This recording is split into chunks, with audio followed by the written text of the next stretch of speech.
soir, on a quatre auteurs.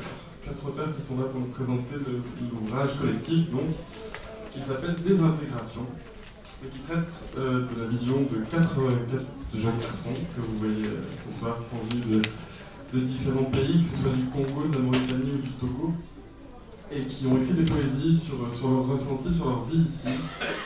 Alors on reçoit aussi par cette même occasion l'association Human Acts, qui va être présentée par Mweloja, qui est à l'extrême opposé de la côté. Voilà, donc n'hésitez pas à soutenir l'association à la fin de cette rencontre en achetant les t-shirts, les bougies, les bracelets et évidemment les livres. Je vous passe la parole à Mweloja. Bonjour à tous, bonsoir à tous et merci d'être là. L'association elle a commencé en 2013 parce que je me suis intéressée à ce qui se passait à l'est du Congo. À partir de là, j'ai un jour entendu un slam d'un auteur congolais qui vit à Montréal et qui m'a beaucoup touchée. Je lui ai proposé d'utiliser son slam pour faire un flash mob à la place Flagey. Ensuite, en 2014, nous avons reproduit le même événement à Paris, à la place de la République. Et puis, cette année-ci, j'ai rencontré les auteurs de Désintégration qui présentaient un hommage à Patrice Lumumba. Et donc, leurs textes m'ont beaucoup touchée et je leur ai demandé de participer à notre projet vidéo. Et on est arrivé donc avec des textes issus du livre Désintégration. J'ai voulu prolonger cette collaboration en proposant ce livre ici comme lecture chez Filigrane. Voilà. Donc voilà, on peut passer la parole à l'un d'entre eux pour raconter justement cette rencontre avec Mweloja et comment il est ce projet.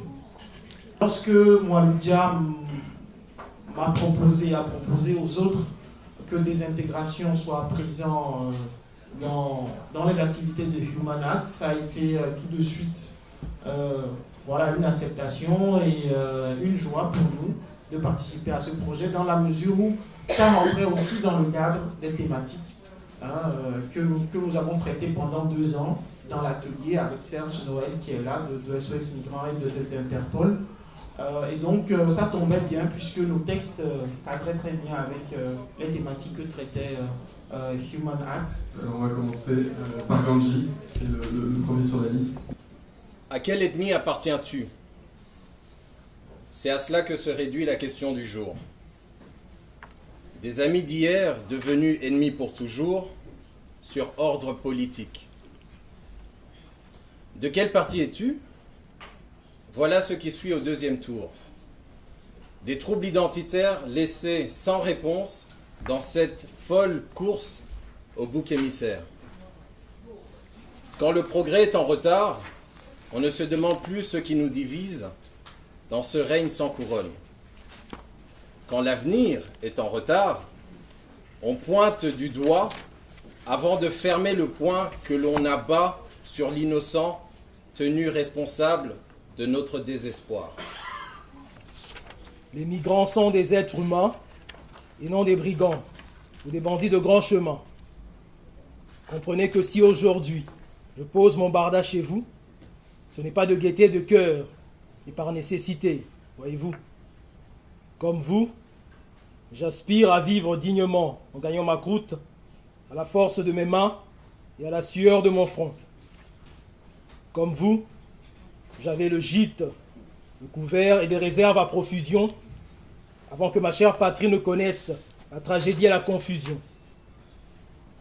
Comprenez que si aujourd'hui je pose pied à terre chez vous, ce n'est pas de gaieté de cœur, mais par nécessité, voyez-vous.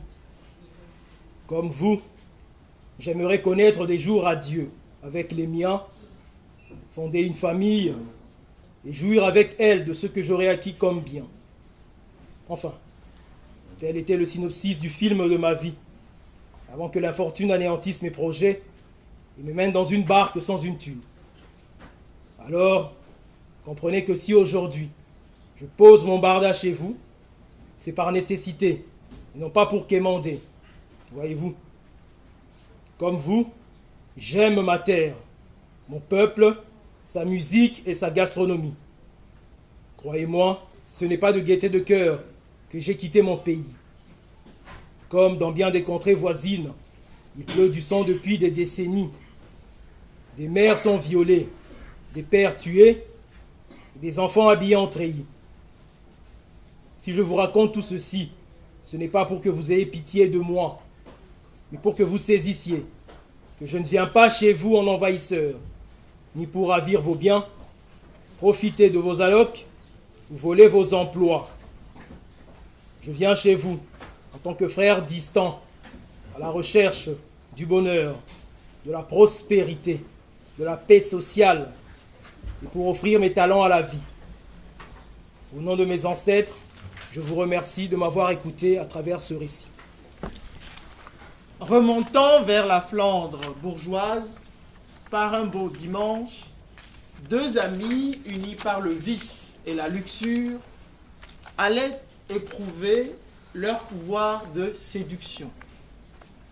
Derrière l'incomparable frontière linguistique, l'inénarrable ligne de démarcation, des midinettes au physique bien attrayant et aux mensurations dangereuses pour la piété papale.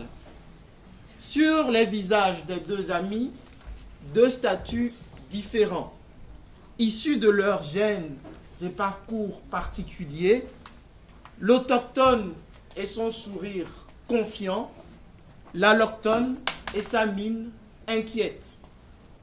Franchissant cette ligne aux effets explosifs, pour éviter les déboires déroutants, l'allochtone préféra invoquer un esprit mystique devant l'autochtone hilar, trouvant ce rituel primitif. Tête haute et mine patibulaire, l'autochtone se sentait maître sur son sol, comme un comte arpentant son domaine, avec une condescendante assurance. Ils arrivèrent devant le beau repaire, empli de magnifiques proies, mais devant la porte, 4 censeurs qui veillaient au grain faillirent convaincre l'allochtone de tourner les talons. Tel un mollusque en pleine tornade, il s'avança, présenta comme carte d'identité la langue de Shakespeare, les portes s'ouvrirent, l'allochtone soulagé y entra avec un grand sourire. L'autochtone, tel un coq chantant, dans une envolée lyrique, présenta la langue de Voltaire. On lui referma violemment la porte au nez et on lui jeta à la figure « Pas de Français en Flandre, intègre-toi ». J'habite une douleur que des tranquillisants ne peuvent apaiser. J'habite une souffrance que des cœurs meurtris portent tel un souvenir lancinant. J'habite une déchirure que le mal du pays ne cesse de lacérer. J'habite des points de suture qui souvent se défont à cause des coups et blessures incessants. Tant bien que mal, je prends mon mal en patience, avec comme pansement la résilience, dans l'attente d'un retour définitif au pays natal. Moi, l'exilé. Moi, le réfugié. Moi, l'immigré. Moi, l'étranger. Bien qu'adopté et naturalisé, j'habite des blessures qui peinent à guérir en terre d'exil.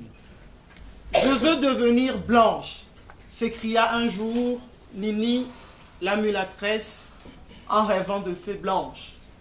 Mais tu l'es déjà, lui dit sa cousine noire. Je veux devenir noire, s'écria-t-elle un autre jour, en rêvant des fières héroïnes noires. Mais tu l'es déjà, lui dit sa cousine blanche. Mais que suis-je donc, s'écria-t-elle un jour de pleurs au monde. L'Afrique lui jeta au visage blanche. L'Europe lui asséna sa vérité sans détour. Elle appartenait au monde noir. Alors, se regardant enfin dans la glace, pour une première salvatrice, elle découvrit qu'elle était elle-même fille de l'humanité. Te souviens-tu?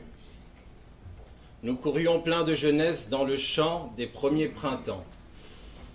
Comme il faisait bon. À chaque chute, sans inquiétude, nous nous relevions. Comme on était beau. Bébé, mais mariage d'abord. On était d'accord, te souviens-tu? Les promesses d'amour au milieu de nos corps à corps, t'en souviens-tu? Moi, je m'en souviens. Et l'anniversaire de chaque enfant devenu grand, t'en souviens-tu? Moi, je m'en souviens. À chaque chute, malgré l'inquiétude, nous nous relevions. T'en souviens-tu? Moi, je m'en souviens. Et je me souviens qu'à chaque baisse de morale, je me levais pour te conter nos plus beaux printemps. Ces années passées à se répéter que le meilleur reste à venir. T'en souviens-tu? Moi, je m'en souviens. Merci. Migrant noir, la mer Méditerranée dort encore. Dans des profondeurs obscures, jusqu'à la lyre de sa boue, migrant noir, la mer Méditerranée est agitée. N'y va pas car tu risques ta vie. Migrant noir, la mer Méditerranée est rouge de ton sang vif. La mer Méditerranée est salée de ta sueur suave. La mer Méditerranée n'est qu'un cimetière de calme d'affliction. Pardon. Migrant noir, la mer Méditerranée est envahie par la chair humaine, par la chair malaxée du sable salé, de ceux qui sont partis pour un avenir radieux, de ceux qui fuient tous ces dictateurs cruels, de tous ces dictateurs imbéciles, de ces dirigeants imbéciles qui ne pensent qu'à leur poche et qui ne songent qu'à leur bouche, qui oublient un peuple affamé, un peuple meurtri et un peuple opprimé, des hommes en costume cravate. Tant que l'homme aura sa petite personne pour marchepied, l'autre sera l'épine à enlever du pied. Derrière son étal encombré, derrière son foulard sikh, derrière sa moustache et sa barbe, le Paki veille. Est-il indien? Vient-il de l'Afghanistan ou du Sri Lanka? Sa patrie est-elle le Bangladesh ou le Népal? Trêve de géographie, pour nous, il vient du Pakistan. Le connaît-on vraiment? Sait-on ce qu'il est? Pourquoi faire tant qu'il veille la nuit et qu'il sait quoi nous vendre? Là est son rôle social, qu'il se contente de ses deniers d'épicerie et nous fermerons les yeux sur son intégration. Parle-t-il notre langue? Non, il la bredouille ou parle en signe. Connaît-il l'histoire de la Belgique? Non, il connaît celle de nos besoins quotidiens. Mais peu importe qu'il soit intégré ou non, tant qu'il reste au fond de sa boutique, il ne gênera personne. Merci. Changement d'ambiance, hein, je préviens. Alors, je n'ai rien vu à Bukavu. Ni le silence des femmes violées, ni les sentences exécutées en plein jour. Je n'ai rien vu de la protection des civils par l'action du gouvernement. Je n'ai rien vu à Bukavu. Ni la racine des conflits régionaux, ni les visages de ceux qui la cultivent. Je n'ai rien vu des morts vivant dans nos mémoires. Je n'ai rien vu du réveil des églises d'une foi dénuée de conscience politique. Je n'ai rien vu de tout cela. Mais vous n'auriez pas tort de me dire qu'il est bien difficile de voir un crime quand on n'ouvre pas les yeux. De nos escapades autrefois rêvées, songes emplis d'or et de bonheur, ne subsistèrent que l'air du voyage asséché, qui dessécha nos gorges de migrants rentrés bredouilles. Tête enfoncée dans cette terre ancestrale, dont l'aridité de l'accueil nous brûla le sang, nous nous réfugiâmes dans le désert du remords et parfois dans la stérilité du suicide. Merci. A True Heroine by Ted Boitou. Seek no more. There goes your diamond in the rough. Working in the fields and taking care of the children.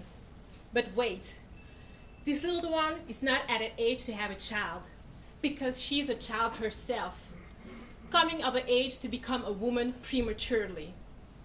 We were taught to be the masters of our fate, but what does that imply? Does that imply to enforce the dramatic consequences of our ignorance upon the life of others? In particularly this child on their path to become a woman. The reason I'm saying this is because we are blinded. Better yet, we choose not to see. Blinded by a visual object, a screen, a mere object, a simple pleasure. So what can possibly be wrong as long as I am the beneficiary of this item that was manufactured with the tears and the blood of this child on a path to become a woman? We choose to not see. The history books kept us aware of the atrocities of the Second World War. But who is making us aware of the most murderous conflict since World War II? More than 5 million killed and hundreds of thousands of women raped. This child, on a path, did not have the choice to master her fate, but was forced upon. How does this possibly concern us, may the Congo War skeptics say? Directly is my answer. I will not be the voice of the women of Kivu, but the next time our phone alarm will wake us up, may the cries of the child on a path to become a woman keep us awake. Ouais, j'ai demandé à chacun des intervenants de cette magnifique lecture de présenter un petit peu sa vie, son œuvre. L'œuvre, Ganji. Voilà, ben oui, comme tu le dis, je m'appelle Ngenji Mutiri. Je suis né en 1980 à Bukavu, au Congo, dans l'Est, donc la région des Grands Lacs. J'y ai grandi jusqu'en 1996 et depuis 1997, je vis en Belgique. Et donc depuis 2010, je m'occupe de mes passions artistiques, c'est-à-dire l'écriture, la photographie, le théâtre et le cinéma. Moi c'est Malik B. Je suis auteur depuis 2012, qui est la date de l'apparition de mon premier recueil de poèmes qui s'intitule Ma plume, mon exutoire. Et de fil en aiguille, voilà, j'ai fait la connaissance de Serge Noël qui est présent avec nous, et c'est comme ça que j'ai atterri sur ce projet des intégrations. Moi, je suis Seydou, je suis né en Côte d'Ivoire en 1983, mais je suis de la Mauritanie, je suis originaire de la Mauritanie. Donc, je suis en Belgique, ça fait bientôt 4 ans que je suis là. Je suis né il y a 32 ans, bientôt 33, au Togo. Je suis arrivé en Belgique en 2004. Je suis enseignant, j'enseigne les sciences sociales, comme c'est ma profession, mais je suis activiste. Je suis coordinateur du collectif Mémoire coloniale et lutte contre les discriminations, qui rassemble plusieurs associations sur ces combats-là. Et j'écris maintenant depuis longtemps, on va dire relativement longtemps, puisque j'ai publié mon premier ouvrage, j'en ai 3 premiers ouvrages en 2008, Pensée nègre d'Europe, un recueil de poèmes. S'il y a cette rencontre ce soir, c'est grâce à Moualoudja qui est venu nous trouver et qu'on a beaucoup apprécié et qui est l'instigatrice de ce projet. Donc je vais lui laisser la parole maintenant pour présenter un petit peu son ASBL qui s'appelle Human Acts et que vous pouvez soutenir dès la fin de cette rencontre. Merci. En fait, ce qu'on essaie de faire, c'est de sensibiliser les gens parce que il y a déjà beaucoup d'associations qui travaillent dans la région de l'Est du Congo pour sensibiliser, mais elles travaillent sur le terrain. Et je pense qu'il faut un relais en Occident, il faut que toute la diaspora, mais même pas uniquement la diaspora, d'autres personnes, soient le relais de ce qui se passe à l'Est du Congo. Parce qu'on ne peut pas continuer à consommer de l'électronique tout en sachant qu'à l'est du Congo, il y a des viols et que le viol est utilisé comme arme de guerre parce qu'il y a du coltan dans la région de l'est du Congo. Et voilà, donc il est important qu'on sensibilise les gens à ne plus consommer de l'électronique, de l'achat ici. Donc on doit apprendre à consommer autrement, c'est indispensable. Et donc la SBL essaye de sensibiliser ici, en Europe, on essaie à Paris, on essaie de faire des événements réguliers pour toucher les gens d'une manière ou d'une autre à avoir une réflexion sur leur consommation électronique.